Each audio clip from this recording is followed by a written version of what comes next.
Hi friends, ఇదే Samsung Galaxy S25 ultra, ఇది S25 plus, ఇది S25. అదేంటి జనవరి 22 కదా లాంచ్ అయ్యేది, ఇప్పుడే ఎలా వచ్చాయి అంటే యాక్చువల్లీ ఇవి డమ్మీ పీసెస్. మరి దీన్ని చూసిన తర్వాత సామ్సంగ్ నుంచి రాబోయే S25 సిరీస్ మొబైల్స్ అనేవి ఎలా ఉంటాయని చెప్పేసి మనకు ఒక ఐడియా అయితే వస్తుంది. ప్లస్ ఆల్రెడీ చాలా రకాల లీక్స్ వచ్చేసాయి. జనరల్గా మనకు ఇంటర్నెట్లో లీక్స్ వచ్చిన తర్వాత 100% మనకు సేమ్ టు సేమ్ స్పెసిఫికేషన్స్ ఉండకపోవచ్చు, కాకపోతే 80% స్పెసిఫికేషన్స్ అయితే మ్యాచ్ అయిపోతాయి. సో మరి ఈ సామ్సంగ్ S25 అల్ట్రా గురించి మాట్లాడినట్టయితే మనం ప్రీవియస్ జనరేషన్లో వచ్చిన S23 అల్ట్రా, S24 అల్ట్రా తోటి కంపేర్ చేసినప్పుడు మనకు అనిపించేది ఏంటి అంటే పక్కకు పెట్టి చూసినప్పుడు మనకు ఈ చుట్టూ ఉండే కార్నర్స్ ఏవైతే ఉంటాయో వీటిని రౌండ్గా చేశారు. దాని కారణంగా మనం ఈ మొబైల్ని చేతిలో పట్టుకున్నప్పుడు ఇన్హ్యాండ్ ఫీల్ అనేది బాగుంటుంది. జనరల్గా మనం ఇటువంటి మొబైల్స్ అంటే కార్నర్స్ అనేవి ఇలా షార్ప్గా ఉండే వాటిని వాడినప్పుడు ఎక్కువ టైం చేతిలో పట్టుకున్నప్పుడు ఇక్కడ గుచ్చుకుంటూ ఉంటుంది చూసారా. సో అటువంటి ప్రాబ్లం అయితే దీనిలో ఉండబోతుంది. నెక్స్ట్ ఈ మొబైల్ని మనం సైడ్ నుంచి చూసినప్పుడు మనకు అనిపించేది ఏంటి అంటే మనకి ఇంతకుముందు ప్రీవియస్గా వచ్చిన మొబైల్స్ అనేవి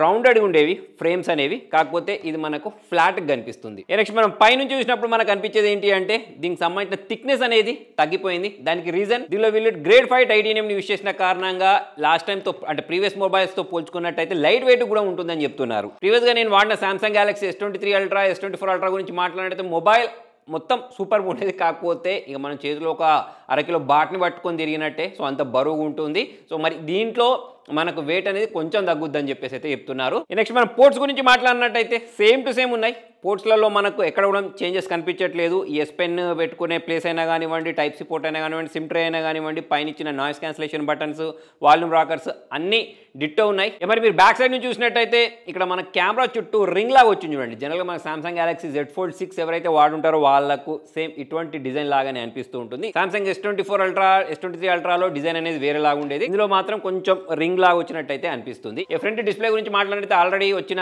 రూమర్స్ ప్రకారం చూసుకున్నట్టయితే LPDO డిస్ప్లే అయినా, 120 Hz రిఫ్రెష్ రేట్ అయినా, సూపర్ AMOLED డిస్ప్లే అవన్నీ మీకు సేమ్ టు సేమ్ ఉండబోతున్నాయి. కాకపోతే డిస్ప్లే సైజ్ మాత్రం లాస్ట్ టైంతో పోల్చుకున్నట్టయితే కొంచెం పెరుగుద్ది. 6.86 ఇంచెస్ ఉండబోతున్నట్టయితే తెలుస్తుంది. సో అది ఎలా అచీవ్ చేశారు అంటే మనకు స్క్రీన్ టు బాడీ రేషియో ఏదైతే ఉంటుందో దాన్ని తక్కువ చేసిన కారణంగా మనకి ఈసారి డిస్ప్లే సైజ్ అనేది పెద్ద ఉండబోతున్నట్టు తెలుస్తుంది. ఈ కలర్స్ అంటారా, అదే బ్లాక్, గ్రీన్, బ్లూ, టైటానియం అని చెప్పేసి డిఫరెంట్ కలర్స్లో అయితే వీళ్ళు ఈ మొబైల్ని తీసుకొని రాబోతున్నారు. ఈ ప్రాసెసర్ గురించి మాట్లాడితే స్నాప్డ్రాగన్ 8 ఎలైట్ని అయితే యూస్ చేయబోతున్నారు. ఇప్పటికే చాలా మొబైల్స్లో యూస్ చేసాం. చాలా సాలిడ్గా ఉంది ప్రాసెసర్ అనేది, మంచి పర్ఫార్మెన్స్ ఇస్తుంది. సో దీనిలో కూడా మనకు అదే ప్రాసెసర్ ఉండబోతుంది. దీంతో పాటు Samsung Galaxy S25 plus, Samsung S25లో కూడా మనకు సేమ్ ప్రాసెసర్ ఉండబోతున్నట్టు తెలుస్తుంది. లాస్ట్ టైం వీళ్ళు ఎగ్జినోస్ ప్రాసెసర్ ఇచ్చారు. ఈసారి మరి దాన్ని తీసేసి స్నాప్డ్రాగన్ ప్రాసెసర్ ఇస్తారని చెప్తున్నారు. అలా ఇస్తే సూపర్ విషయం అని చెప్పేసుకోవచ్చు. కాకపోతే మరి ఇవి రూమర్స్ మాత్రమే, మార్కెట్లోకి వచ్చిన తర్వాత మాత్రం మనకు అది అర్థం అవుద్ది. ఈ ప్యానల్ గురించి మాట్లాడినట్టయితే దీనిలో ఈసారి వీళ్ళు M14 ప్యానల్ కాకుండా M13 ప్యానల్లే వాడతారని చెప్పేసి రూమర్ ద్వారా తెలుస్తుంది, కాస్ట్ కటింగ్ కోసం. ఇప్పుడు మనం సామ్సంగ్ డిస్ప్లేస్ గురించి మాట్లాడినట్టయితే వీళ్ళే గూగుల్కి సప్లై చేస్తూ ఉంటారు, యాపిల్ వాళ్ళకి సప్లై చేస్తూ ఉంటారు కదా. సో వాళ్ళ డిస్ప్లేస్ గురించి మాట్లాడినట్టయితే M14 ప్యానల్ యూజ్ చేసేస్తారు. సో దాని కారణంగా లాభం ఏమొస్తుంది అని అంటే మనకు లైఫ్ స్పాన్ అనేది పెరుగుద్ది, దాంతోపాటు బ్రైటర్గా ఉంటాయి, ఎఫిషియెంట్గా ఉంటాయి అన్నట్టు. కాకపోతే ఈసారి మరి దీనిలో వీళ్ళు M13 ప్యానల్ని వాడతారని చెప్పేసి రూమర్ ద్వారా తెలుస్తుంది. ఎంతవరకు నిజం అనేది అయితే మనకు లాంచ్ అయిన తర్వాత తెలుస్తుంది. ఇలా మనకు సామ్సంగ్ మొబైల్స్లో యాంటీ రిఫ్లెక్టింగ్ కోటింగ్ మొబైల్స్నే యూజ్ చేస్తూ ఉంటారు. దాని కారణంగా మనకు డిస్ప్లే మీద రిఫ్లెక్షన్ అనేది అంత ఎక్కువ రాదు. కంటెంట్ చూసేటప్పుడు అమేజింగ్ ఎక్స్పీరియన్స్ వస్తుంది. సో అదే డిస్ప్లే అయితే దీనిలో కూడా ఉండబోతుంది. ఇక కెమెరాస్ గురించి మాట్లాడినట్టయితే ఆల్రెడీ రూమర్స్ వచ్చేసేసాయి కదా. ఈసారి మనకు 12 మెగాపిక్సెల్ అల్ట్రా వైడ్ యాంగిల్ కాకుండా 50 మెగాపిక్సెల్ అల్ట్రా వైడ్ యాంగిల్ కెమెరాని యూస్ చేయబోతున్నారు. మిగతా అంతా సేమ్ టు సేమ్ ఉంటుంది. 200 మెగాపిక్సెల్ ప్రైమరీ సెన్సార్, ఇక మిగతా కెమెరాస్ అన్ని సేమ్ టు సేమ్ ఉండబోతున్నాయి. సెల్ఫీ కెమెరా కూడా సేమ్ టు సేమ్ ఉండబోతుంది. కానీ ఒక్క అల్ట్రా వైడ్ యాంగిల్ కెమెరాలో మాత్రం మనకు చేంజెస్ ఉండబోతున్నాయి. ఎలాగో మనకు ఈసారి One UI 7 రాబోతుంది, plus out of box Android 15 తోటి రాబోతుంది. కాబట్టి దీని కారణంగా మనకు కెమెరా యూఐలో కూడా కొన్ని చేంజెస్ కనిపిస్తాయి. One UI 7 ఇచ్చారు కాబట్టి సాఫ్ట్వేర్లో కూడా మనకు చాలా ఇంప్రూవ్మెంట్స్ కనిపిస్తాయి. ఎలాగో ఏకి సంబంధించిన చాలా రకాల ఫీచర్స్ కూడా ఉండబోతున్నాయి. సాఫ్ట్వేర్ పరంగా మనం సామ్సంగ్కి వంక పెట్టడానికి ఉండదు. IP68 రేటింగ్ ఇవన్నీ ఉండబోతున్నాయి. ఇక బ్యాటరీ బ్యాకప్ అయితే సేమ్ టు సేమ్ అదే 5000 mAh బ్యాటరీ, అదే 45 వాట్స్ ఛార్జర్ని యూజ్ చేస్తారని చెప్పేసి రూమర్ ద్వారా తెలుస్తుంది. ఇంకా 45 వాట్స్ కాకుండా వీళ్ళు ఇంకొంచెం ఇంప్రూవ్మెంట్ చేస్తే బాగుండని చెప్పేసి నాకు అనిపించింది. కాకపోతే ఈసారి వైర్లెస్ ఛార్జింగ్ గురించి మాట్లాడినట్టయితే 25 వాట్స్ వైర్లెస్ ఛార్జింగ్కి సపోర్ట్ చేస్తారట.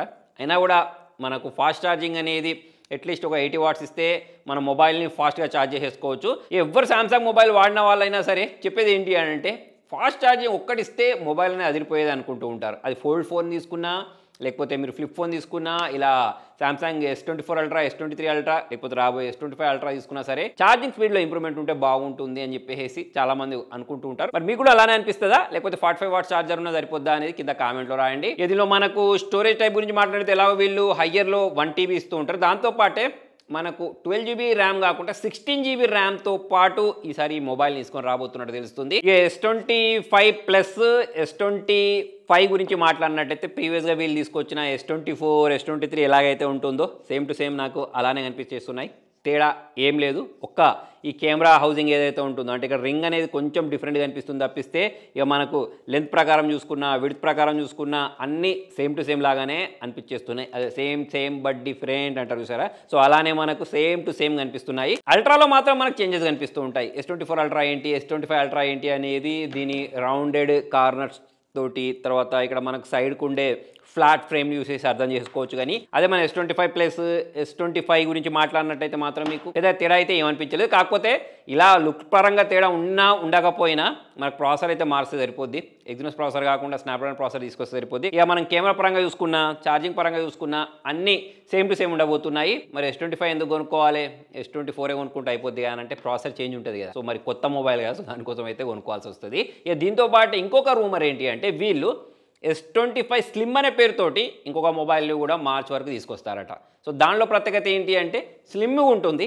ఈ అన్ని స్పెసిఫికేషన్స్ దాదాపుగా సేమ్ టు సేమే ఉంటాయి కానీ చాలా స్లిమ్గా కనిపించే ఫోన్ అట. అందుకోసం పక్కకు స్లిమ్ అని ఒకటి యాడ్ చేసేసారు. మరి ఇది ఎంతవరకు నిజము, ఎంతవరకు తీసుకొస్తారు అనేది అయితే మనం మార్చ్ వరకు అయితే వెయిట్ చేయాల్సి ఉంటుంది. నెక్స్ట్ ప్రైజింగ్ గురించి మాట్లాడినట్టయితే లాస్ట్ టైం వీళ్ళు S24 సిరీస్ని ఏ ప్రైజింగ్లో అయితే తీసుకొచ్చారో సేమ్ టు సేమ్ అవే ప్రైజింగ్లో వస్తాయని చెప్పేసి రూమర్ ద్వారా తెలుస్తుంది. సో మరి ఇవి మార్కెట్లోకి లాంచ్ అయిన తర్వాత ఆబ్వియస్లీ S24కి సంబంధించిన ప్రైజింగ్ అనేది తగ్గిపోద్ది. లాస్ట్ టైం గురించి మాట్లాడినట్టయితే S23 అల్ట్రా అయితే జనాలు ఎగబడి మరి ఉన్నారు. దానికి రీజన్ ఏంటి అంటే 75,000కే పెట్టారు కదా. సో అటువంటి పరిస్థితే మనకు S24 అల్ట్రా కూడా రాబోతుంది. ప్లస్ ఈ S23 గురించి మాట్లాడినట్టయితే S23 కూడా మనకు చాలా తక్కువకు దొరికింది. ఇప్పుడు కూడా మనకు ఆఫర్స్ వస్తే 37,000కే దొరుకుతుంది. 80,000 ఫోన్ 30,000కి దొరుకుతుంది. సో మరి దాని ప్లేస్ని ఈ S25 అయితే ఆక్రమించబోతుంది 80,000 ప్రైస్ సెగ్మెంట్లో. వీటి ప్రైజింగ్ అనేది ఆబ్వియస్లీ డ్రాప్ అయిపోద్ది.